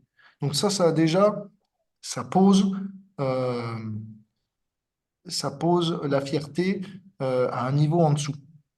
Ensuite, vous voyez vos enfants, votre conjoint, euh, vous demandez, quand ils grandissent, de l'argent, encore et encore. Et puis finalement, quand vous leur en donnez plus, ils sont plus là. Ou alors, les fois où ils vous appellent, c'est pour garder vos enfants, vos petits-enfants. Autrement, pas trop de relations à part ça. Ça, c'est dans une attitude de famille matérialiste, hein, je parle. Mais c'est ce qui se passe, on est d'accord. Euh, et finalement, quand vous vieillissez, tout ce que vous avez donné à votre famille, à vos enfants, eh bien, quand vous devenez vieux, vu que vous êtes chiant et vu que vous comprenez plus ce qui passe et vu que vous êtes lent, ils vous laissent tout seul dans une hospice où vous connaissez personne et où on vous maltraite. Vous êtes abandonné pratiquement par les vôtres que vous avez élevés. Finalement, au moment de la mort, qu'est-ce qui se passe quand le temps s'en va, avance? Eh bien, vous regrettez toutes les choses que vous n'avez pas pu faire dans votre vie. Plus que les choses que vous avez faites, vous regrettez les choses que vous n'avez pas faites. Et puisque votre vie était misérable, eh bien, vous n'avez pas fait beaucoup de choses. Donc, vous avez beaucoup à regretter. Et donc, au dernier moment, au dernier souffle, vous êtes encore en train de prévoir ce que vous pourriez faire si vous alliez mieux. Je l'ai vu de mes propres yeux. Tout respect gardé à ma grand-mère, quelques jours avant son départ, elle était en train de dire « Oh, quand j'irai mieux, on va pouvoir repartir ensemble, on va pouvoir faire des balades, j'irai bien en vacances avec vous. Et ça, c'est l'illusion du temps, l'incapacité à accepter le réel. Ça prouve quoi? Ça prouve que celui qui est dans une identification du corps jusqu'au dernier moment, il va pas pouvoir accepter la réalité, il va être attaché à son corps qui pourtant est la source même de sa misère, de sa souffrance. Jusqu'à la fin, cette personne va vivre dans un rêve. Dans le rêve que ce monde est apparu d'une explosion, un Big Bang ou un petit bang, et que toute la vie n'a pas de raison d'être, à part jouir le plus possible, et que après la mort, on va dans le néant. Ça, c'est la perspective, ou plutôt le stéréotype de la plupart des gens, malheureusement. Bien sûr, on agrémente et on saupoudre de ça d'épices. À un moment, il y a du sucre, etc. Il y a du miel, etc. Mais on a quand même les grandes lignes de l'affaire du temps. Et donc, Krishna, pour éviter une vie misérable comme ça, il organise à ses dévots qu'ils puissent réaliser sa présence et la réalité de ce monde, plutôt que d'être surpris au dernier moment. En réalisant par les châtiments de Krishna la réalité et en acceptant de se corriger au moment de la mort, on aura appris suffisamment à accepter les offices du temps pour embrasser Krishna et retourner à lui. Donc, ce que Krishna fait, c'est nous éviter la vie misérable de la plupart des matérialistes qui sont incapables de concevoir qu'au-delà de leur sens, il existe une autre réalité. C'est malheureux, hein, mais je pense pas que je suis en train de délirer ou de faire, comment dire, j'exagère. Je pense pas que j'exagère. Je pense que c'est vraiment... Mhm. Non, non. Et donc, Ah non, c'est sûr que tu n'exagères pas. En tout cas, j'ai cette vision des choses, même si elle est un peu... ça saisit, mais c'est une partie, oui. c'est une partie, et cette partie, elle est amère. Et donc, on doit, nous, en tant que dévots, on réussit à dealer avec cette amertume et à le transformer en un progrès. Donc, merci Krishna. Grâce à lui, on peut avoir de la gratitude de ne pas avoir une vie simple comme celle-ci. Donc, Indra continue. Même les idiots tels que moi, qui pensent fièrement être les contrôleurs universels, se trouvent peureux en face de toi, toi qui fais l'office du temps. Et donc, par conséquent, je te demande de bien me sauver. Ceux qui prennent la voie de la spiritualité deviennent dépourvus de toute peur et de toute fierté. Par conséquent, en regardant tes dévots qui ont ces qualités-là, on souhaite aussi suivre leur chemin et t'atteindre. Tu punis celui qui agit mal et tu l'instruis sur la voie de l'amour de Dieu. Ignorant de ta création, de tes opulences, de ta majesté, je t'ai offensé. Pardonne-moi et ne laisse jamais ma conscience encore être si impure.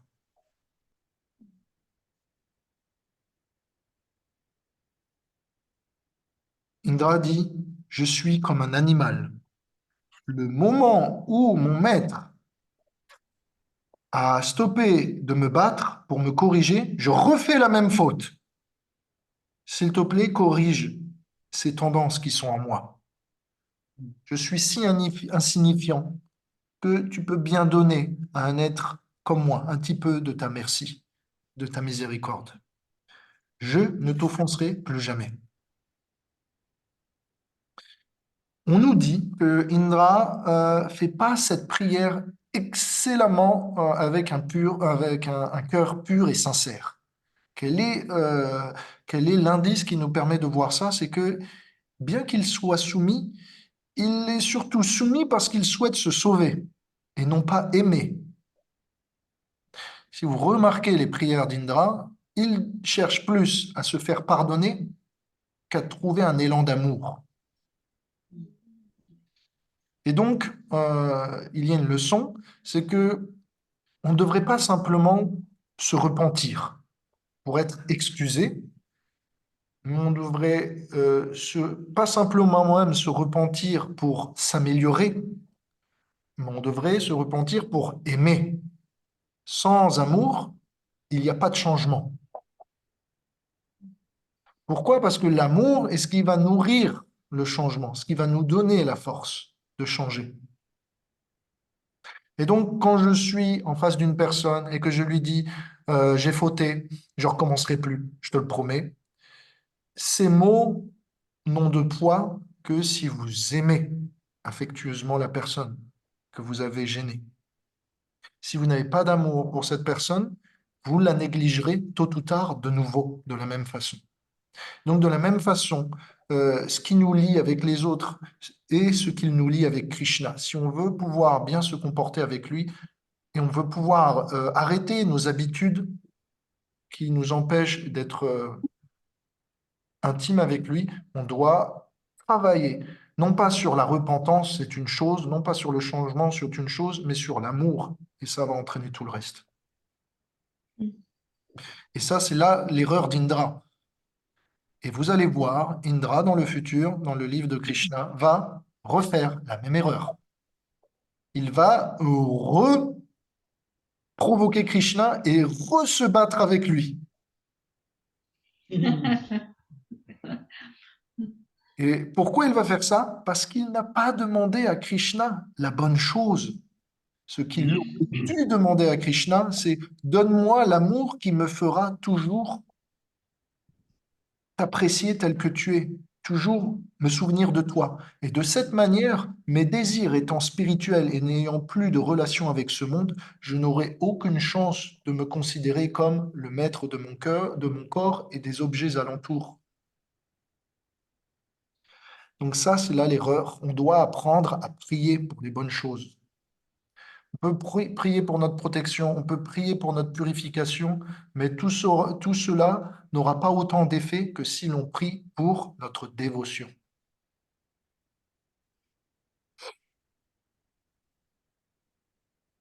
Donc, Indra continue, obéissance à toi, Dieu Tout-Puissant, l'âme suprême, qui est partout. Mais obéissance à toi, Krishna, fils de Vasudeva, qui est apparu dans la dynastie Yadu, mais obéissance à toi, qui est venu dans une forme spirituelle pour accomplir les désirs de tes dévots. Tu es fait de pure conscience et tu es la source de mon énergie et de l'énergie de toute créature. Tu réciproques les sentiments de tes dévots avec une forme particulière. Ça, c'est un point important que Indra fait, c'est que selon le rasa, Krishna prend rupa. Sanskrit, donc suivant votre rasa, vous avez Krishna prend rupa. Ça veut dire quoi? Rasa, c'est l'amour, rupa, c'est la forme. Suivant les sentiments que vous avez, Krishna prend une forme particulière. On avait discuté la notion du libre arbitre et comment tout ça est mixé. Vous vous rappelez, hein? Je ne sais pas si vous vous rappelez, la dernière fois, on avait déjà dit, voilà, est-ce qu'on a le choix ou est-ce que tout ça est prédestiné? Bon, je ne vais pas revenir là-dessus. Tu as interrompu mon sacrifice, je me suis montré colérique et j'ai décidé de détruire toute ta communauté avec mes vents et ma pluie puissante. Là, Indra commence à être un peu plus sincère. On voit qu'il commence à mesurer l'étendue des dégâts qu'il a essayé de causer. Pourquoi? Parce que de la même façon que Krishna se disait, je ne peux pas avoir de la duplicité devant l'âme suprême, Indra se dit, Krishna c'est tout. Donc de toute façon, à quoi bon cacher l'étendue de mes bêtises? Autant tout lui avouer. Je pense que ça lui fera plus plaisir. Et donc, il admet complètement l'étendue de ses fautes et l'étendue de son ignorance. Il n'est pas complètement sincère, on est d'accord? Sinon, il n'aurait pas répété son erreur et sa bourde plus tard. La raison, on l'a vu, c'est parce qu'il n'a pas prié pour la bonne chose. Dans ce monde, il y a une constante fierté d'être le maître et le contrôleur. Quand ça n'est pas assouvi, on devient colérique. Ça, c'est ce que Krishna montre à travers l'exemple d'Indra. Mais Krishna donne à ses dévots une solution, c'est qu'il leur donne l'intelligence de rester humbles selon les situations. Le problème, c'est que l'intelligence que nous donne Krishna, ou l'intelligence en général, est volée par la colère. Quand vous êtes en colère, vous exagérez les choses, vous ne pouvez plus vous contrôler. Et donc, il est du devoir des dévots, bien qu'ils puissent engager la colère pour Krishna, de la mesurer aussi.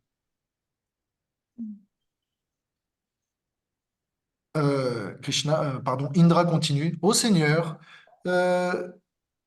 tu as défait mes attentes de attenter à la vie des habitants de Vrindavan. Tu es le Seigneur suprême, le Maître spirituel, l'âme suprême. Je prends refuge auprès de toi.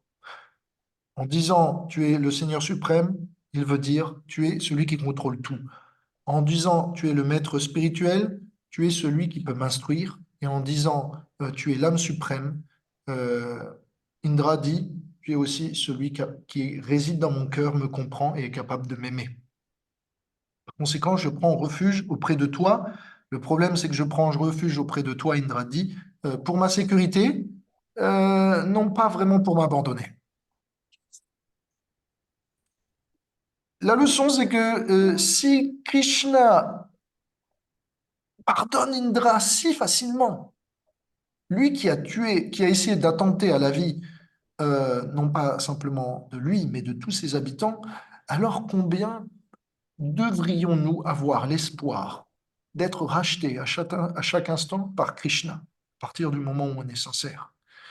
Il y a toujours une place pour tous les êtres dans le cœur de Krishna, et le pardon est éternel pour nous. Il y aura peut-être une punition et un moment de correction, mais le pardon est toujours acquis pour Krishna.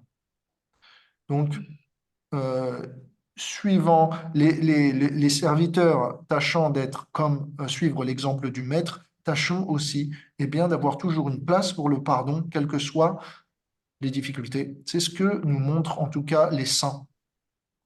Qu'importe ce qu'ils ont dû passer, qu'importe ce qu'ils ont vu passer, ils ont toujours laissé une place par le pardon, mais ça ne veut pas dire que l'on pardonne tout et n'importe quoi et que l'on ne punit pas. Ok. Soit Krishna a bien puni, corrigé Indra, mais il le pardonne aussi. Voilà, donc ça c'est juste pour avoir un espoir constant. Ainsi, se concluent les prières de Indra, et ainsi, je pense qu'on n'arrivera pas à finir ce chapitre. Je vais juste regarder combien... Il me reste 5 minutes et 5 pages. Ça me paraît un peu compromis.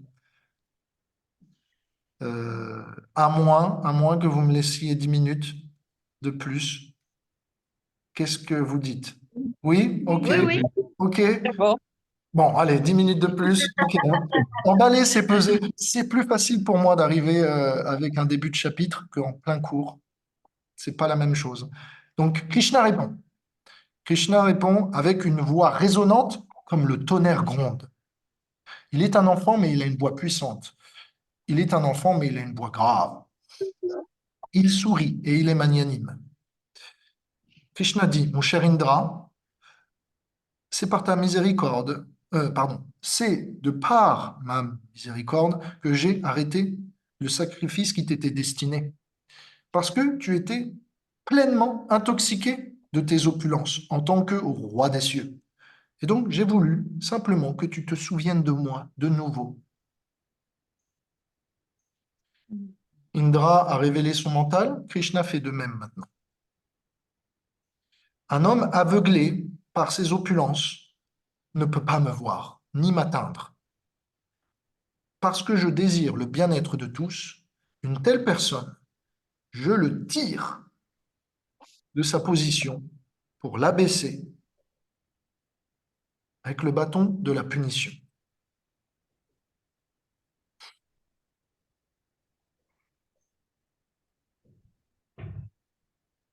Plutôt qu'il le paye au prix du temps. Donc, ma question, je vais répondre moi-même à ma question, on n'a pas le temps. Alors, est-ce que Indra a vraiment reçu la pleine miséricorde de Krishna? La réponse est non, parce qu'il ne l'a pas demandé.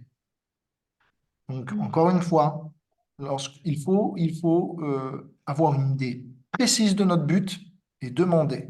Plus le but est précis, plus la miséricorde est précise, plus le but est élevé, plus vous aurez tendance à avoir aussi eh bien, une réciprocation élevée. Donc, avec Krishna, il y a un avantage, c'est qu'on ne peut pas se satisfaire de médiocrité. Puisqu'il est tout-puissant, on peut tout demander, du moment que le point central est l'amour. Donc, euh, Indra demande, je te demande, entre les lignes, il nous est dit que Indra souhaitait rester à Vrindavan. Mais le Seigneur lui a répondu, vaut mieux que tu partes. Simplement exécute mes ordres et reste dans ta position en tant que roi des cieux.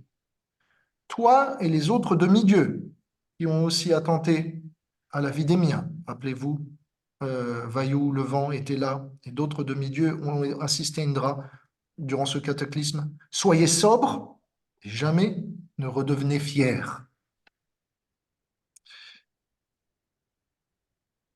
Donc, eh bien, Indra avait le souhait de rester avec Krishna à Vrindavan, mais cette miséricorde ne lui a pas été octroyée. Est-ce que, toujours est-il, il a reçu un service? Est-ce que c'est vraiment un signe de l'affection de Krishna? Oui, mais le fait que Krishna lui ait donné un ordre, l'ait réétabli dans sa position de roi des cieux, signifie qu'il n'est pas totalement rejeté. Mais le fait que Krishna l'ait rejeté de Vrindavan, lui ait demandé de s'en aller, est quand même une forme de disqualification pour Indra. Et donc, dans ces cas-là, eh bien, il n'y a qu'une chose à faire, c'est pleurer pour recevoir la qualification et servir d'arrache-pied pour retrouver la faveur de Krishna.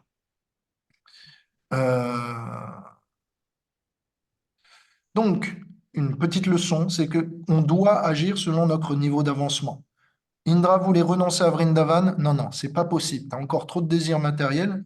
Plutôt que de rester à Vrindavan avec tes désirs matériels et de faire des offenses et de gêner les personnes saintes qui habitent dans ce lieu, mes habitants, simplement retourne chez toi, engage tes opulences et protège l'univers selon mes ordres. Ça, c'est ce que tu peux faire. Ça, c'est ton niveau. Donc, de la même façon, nous, dans notre vie spirituelle, on doit savoir quelles sont nos limites et essayer de les repousser jour après jour. Autant doucement, progressivement. De cette manière, Krishna va progressivement aussi nous mettre en pouvoir pour progresser. Mais il faut qu'on connaisse nos limites. Il ne faut pas qu'on agisse au-delà, sinon prématurément, eh bien, on risque eh bien, de surchauffer, d'éclater. C'est pas ce qu'on veut. On veut faire un marathon, pas un sprint. Donc, la vie spirituelle est avant tout quelque chose sur le long terme. Donc, il vaut mieux une pente douce mais progressive plutôt qu'un grand 8, face des hauts et des bas, parce que sur une pente douce, on arrive à aller loin, mais dans un grand 8, si on y reste trop longtemps, après on vomit. Donc, petite chose, pour vous, pour nous, c'est que est-ce qu'on est capable de rester dans les lieux saints? On est capable, mais si on a des désirs matériels, les réactions sont amplifiées. Mais c'est contrebalancé par aussi la miséricorde de Vrindavan. Vrindavan est un lieu tellement saint que quiconque meurt dans ce lieu, même s'il a fait des choses horribles, il le payera d'une minime manière. En revanche, tout ce qu'on fait dans cette vie est multiplié. Donc, on risque de passer par des choses difficiles. La jaunisse, la malaria, toutes ces choses qui traînent à Vrindavan et qui peuvent nous toucher encore et encore. Donc, si vous voulez vivre à Vrindavan, vous avez deux choix. Soit vous préparez ailleurs, vous vous purifiez et vous venez à Vrindavan et vous êtes renoncé en termes de désir matériel. Et c'est-à-dire que vous simplifiez votre train de vie et vous passez la plupart de votre temps, totalement le temps avec Krishna. Soit vous venez à Vrindavan avec des désirs matériels, mais vous acceptez de subir une intense purification. En l'occurrence, Krishna a conseillé à Indra de passer par la phase plutôt va ailleurs pour un temps, prépare-toi et après reviens plus tard. Et donc de la même façon, il est généralement avisé à toute personne de passer régulièrement à Vrindavan, mais ne pas y rester trop longtemps pour ne pas avoir à subir des réactions amplifiées. Malgré tout, si vous êtes prêt à faire eh bien, un sprint dans votre vie spirituelle, vous pouvez passer un long moment dans, dans la maison de Krishna, mais il faudra être prêt à payer le prix d'une purification intense. Donc ça, c'est une chose. Alors, qu'est-ce qui se passe? Surabhi commence à offrir ses obéissances à Krishna, maintenant que Indra a plaidé pour sa cause. Et elle avait attendu que Indra finisse son discours parce qu'elle avait une requête très spéciale.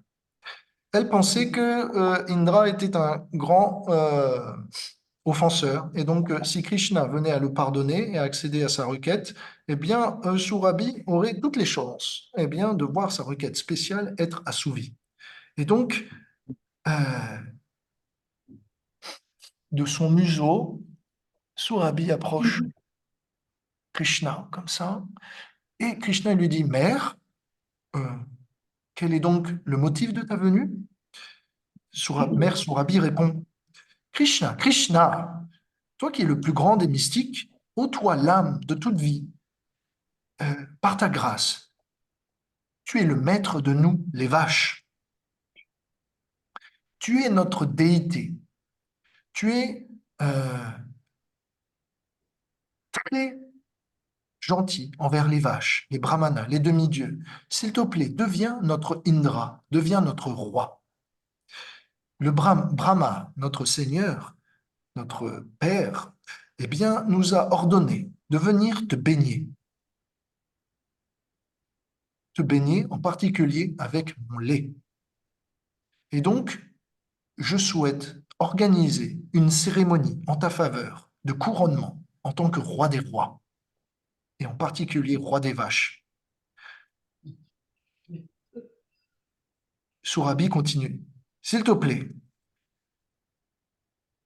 de cette manière, tu vas, en devenant le roi des vaches, être appelé Govinda. Go veut dire vache, Vinda, protégé, le protecteur des vaches, ou Go veut dire roi, et donc celui qui est Indra. Ou un troisième raison de Govinda, une troisième signification de Govinda, c'est celui qui nourrit les sens. Go, c'est les sens, et Vinda, ça peut vouloir dire nourrir, donc celui qui nous rend heureux. Donc, Krishna répond, si c'est l'ordre de Brahma, pourquoi n'est-il pas là? Il devrait être... Mais Surabhi répond, il n'est pas là pour le moment parce que il est un petit peu heureux du fait de ses offenses passées.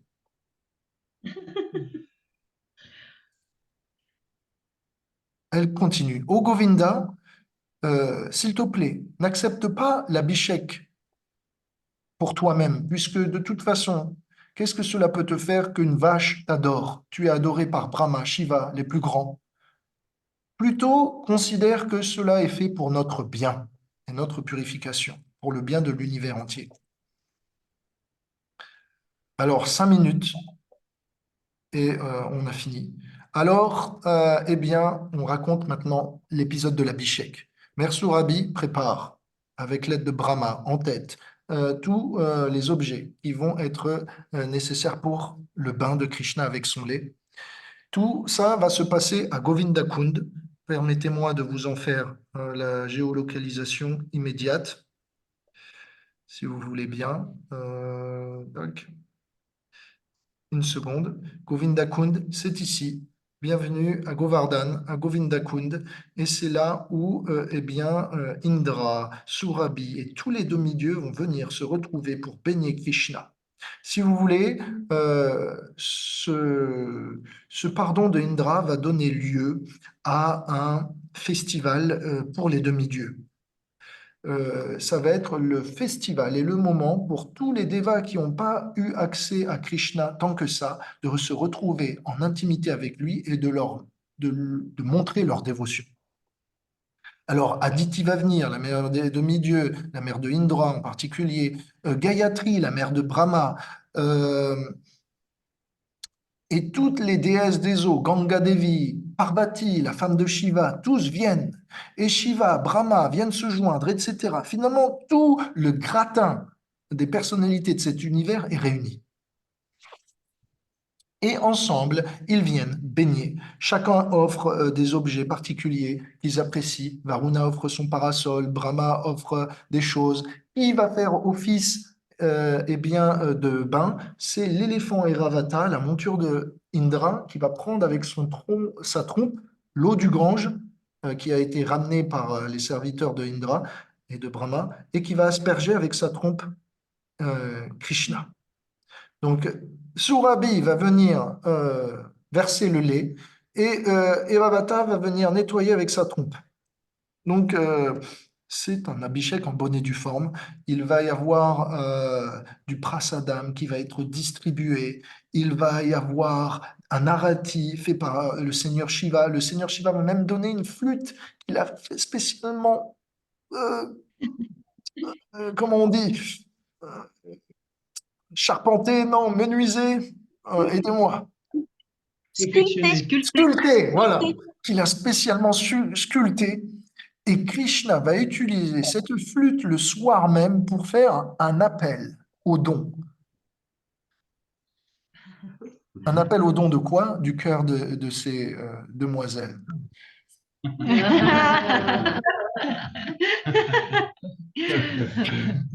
Et donc, ainsi, Brahma organise tout avec Indra.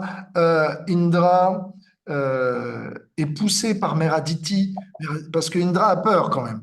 Et Aditi lui dit, non, ça va, tu as nos bénédictions, tu peux approcher. Krishna a le cœur grand comme un océan, il t'a déjà pardonné depuis bien longtemps, tu peux y participer. Et donc Indra et les demi-dieux baignent Krishna, il y a Narada qui vient et qui chante avec Savina et son tumburu, il y a tous les Gandharvas et les êtres célestes qui se joignent, il y a un festival qui retentit partout dans les trois mondes de par ses vibrations. Vrindavan est tellement en liesse que les arbres commencent à suinter de la sève, que les fleurs de lotus s'ouvrent comme jamais, qu'un parfum parfumé vient recouvrir la forêt, que les oiseaux viennent enchantés de par leur tonalité et se joindre au diapason de l'orchestre symphonique des êtres célestes. Bref, c'est merveilleux. Et même Indra est joyeux. L'ensemble du monde entier est joyeux, y compris Indra. Donc on est presque à la fin. C'est le dernier verset. Ce qu'il se passe, c'est que même les êtres cruels par nature sont devenus amicaux à ce moment. Même les serpents, même les scorpions, etc. Finalement, tout le monde chantait, dansait, s'aimait. Donc, c'était un festival particulièrement bien. Et avant de partir, c'est la petite note de fin, qu'a demandé tout le monde est parti, mais Indra et Surabhi sont restés. Et Krishna est venu voir Indra et lui a dit, est-ce que tu m'en veux encore? Est-ce que tu es en colère contre moi? Est-ce que tu es toujours en colère contre moi? S'il te plaît, pardonne-moi. Indra, bien sûr, comprenant l'esprit taquin du Seigneur, ne put dire un mot, rester silencieux, a offert ses obéissances et tout embarrassé qu'il était est parti. Au loin, le coucher du soleil se faisait et Krishna vint alors voir ses amis qui étaient pas loin et qui le cherchaient. Et Krishna dit, il est temps de partir maintenant. Mais les amis, y compris Shridham, vinrent à voir que Krishna avait de nombreux instruments inhabituels, comme un parasol fait de soie et de nombreux objets incrustés et radieux, scintillant comme jamais, des choses qui n'appartiennent pas de ce monde. Et donc, Shridham demande, est-ce qu'on peut les prendre? Je sais que c'est à toi, mais est-ce qu'on peut les prendre? Et Nanda Maharaj, euh, une fois que Krishna arrive au palais, il se demande, mais d'où est-ce que vous sortez tout ça? Sridham dit, mais nous, on n'était pas là, on n'a pas compris, on ne peut pas dire. Madhu Mangal répond d'une voix forte, s'il te plaît, écoute cela, ô roi de Vraj. D'abord, une vache est arrivée, une vache qui parlait. Ensuite, un homme avec un millier d'yeux est arrivé. C'est Indra. Vous savez peut-être pas, mais Indra s'est pris une malédiction. Au départ, il avait un millier de vagins sur son corps, et puis ça s'est transformé en un millier d'yeux. Et donc, Indra a maintenant un millier d'yeux sur son corps. Et donc, Madhu Mangal dit, ensuite, un homme avec 1000 œils est arrivé. Pas simplement ça. Un éléphant céleste qui volait. Mais pas simplement ça, mais un être avec 4 têtes. Là, on parle de Brahma. Puis 5 têtes. Là, on parle de Shiva. On va faire des prières. Et puis, mais beaucoup d'autres aussi. Ainsi, dans un grand festival, ils ont baigné ton fils. Ô roi, je dis la vérité. Bien sûr, Nanda Maharaj, ne pouvant comprendre la réalité que Madhu Mangal était en train de partager, s'était dit que cela était fiction et que cela était eh bien, juste des plaisanteries d'un enfant.